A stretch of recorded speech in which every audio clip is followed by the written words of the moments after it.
request man daw ko no kay kanihang buntag nag-try ko manifest diri nga dapat kinahanglan buhian na ang detainee, not because he is guilty or not guilty but because the rules of procedure isulti man nga after 36 hours kung wala gani complaint or information nga gi-file dito sa korte dapat buhian na kunya iagi og ordinary proceedings parehaan ng preliminary investigation nga naay complaint kunya pa tubagon siya o judicial counter affidavit mo na proseso nga among gigukod na mobalik sa normal kay kani magong pakadako pa o pagka-surrender wala man gud ni warrant of arrest, which is of course mo man one of the exceptions sa rule nga kung allegedly kung hot pursuit dili na kinahanglan warrant of arrest, so mo na nga mag-inquest proceeding pero dili man ka pwede mag-inquest proceeding. Technical na kay ni ha, ako lang i-explain niya. So, mo na ang dagan sa mga conversation nga kung inquest kinahanglan within the 36 time frames, no? Nya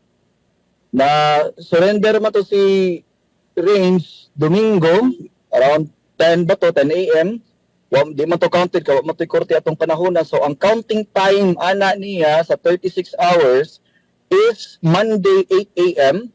Continuous na siya ang 36 hours until 8 PM sa Tuesday. Continuous na. Meaning to say na ay hangtod alas 8 sa gabi gahapon gabi no nga mo file o complaint o information sa korte. Dili lang kay mabinbin diri sa police level.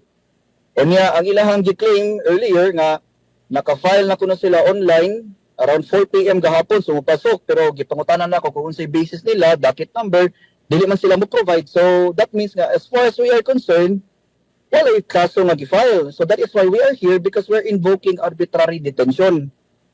That's the law. Dili na ako mo nagsultiana.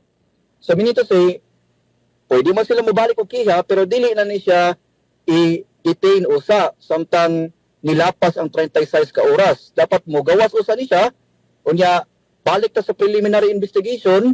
Kung ikaw mag-preliminary investigation, mahuman mag-submit ng judicial counter affidavit, isa ka sa korte. Unya kung makipag-probable cause ito sa judge, mo issue og warrant of arrest, takpon balik si Range. Unya kung dapat mga piyansa diha, then that's another thing. Ang amo lang is the first stage is 36 hours na magod nilapas na magod expire na manggod. So we will always respect the stand of the police authority kay sila man sa nag-detain. Mo na nga ipasaka na lang mo karon sa fiscal, but when this reaches the fiscal level, we will still stand on what we believe is correct and the rights that was violated by our client. Meaning to say, karong inquest, mo na ako i-manifest gihapon na siya nga dapat buhian kay dili na siya subject to inquest proceeding but subject to ordinary preliminary investigation. So medyo dili kay na masabot kay no. Pasensya na kung ma-judge ta, kung di ta mo kasabot sa mga explanations na mo, pero mao man nagisulti sa balaod. The law may be harsh but it is the law, pero mao man ang ato ang balaod. So we take choice ano ba to follow? Because it's also protected by the Constitution.